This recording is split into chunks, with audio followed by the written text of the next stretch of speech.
નમસ્કાર દોસ્તો, આપ જોઈ રહ્યા છો સમય ડિજિટલ અમદાવાદથી. અમદાવાદમાં ગરબા તો બધી જગ્યાએ થતા હોય છે, પણ આ જે મંદિરમાં ગરબા થઈ રહ્યા છે એમાં 9 દિવસ જે છોકરાઓ ગરબા કરે છે એ લોકોને લાણી આપવામાં આવે છે, પછી ઇનામ વિતરણ કરવામાં આવે છે અને અહીંયા આગળ મોટી સંખ્યામાં લોકો ઘરેથી આવી અને ગરબા રમે છે. મંદિરનું એક વાતાવરણ છે અને પારંપરિક રૂપે જ્યારે ગરબા રમાતા હોય તો એનો આનંદ જ કંઈક ઓર હોય છે. આપ જોઈ શકો છો, નાના મોટા બધા લોકો અહીંયા ગરબા રમી રહ્યા છે માતાજીના.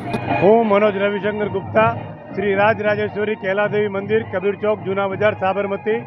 અહીંયા છેલ્લા 25 વર્ષથી ગરબાનું આયોજન કરવામાં આવેલ છે અને જે ગરબાઓ આપણે શેરી ગરબાઓ છે એ રીતના જ ગરબાઓનું અહીંયા આયોજન કરવામાં આવે છે.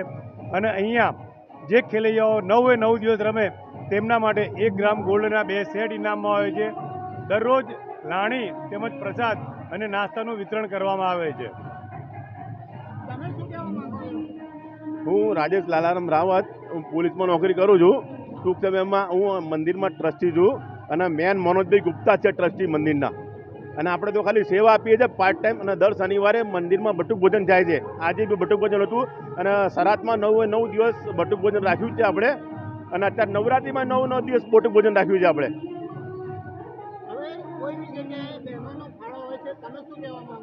બસ અહીંયા બહેનોનો ફાળો ઘણો બધો છે. જે ટ્રસ્ટી હોય છે બહેનો પર બહુ વિશ્વાસ રાખીને અહીંયા મંદિરનું સંચાલન કરવા માટે બધી જ રીતે પૂરી સગવડતા આપે છે, માન સન્માન આપે છે. 5 વર્ષના બાળકથી કે 2 વર્ષના બાળકથી માંડીને 70-80 વર્ષના જે માજી છે, બહેનો છે, બધા ગરબા રમે છે, પ્લસ જોવા આવે છે અને એમને સૌને બી નાસ્તો, લાણી બધું જ કરીને આનંદમાં રાખવામાં આવે છે. નવરાત્રિનું બહુ સારામાં સારી રીતે અહીંયા આયોજન થઈ રહ્યું છે.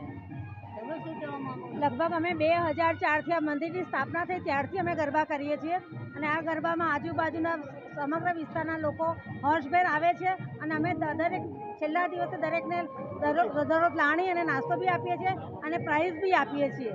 જય અંબે. જેમ કે તમે જોયું કે અહીંયા આગળ માતાજીના ગરબા જે થતા હોય છે એ ખૂબ જ જેમ કે પારંપરિક રૂપે થતા હોય છે.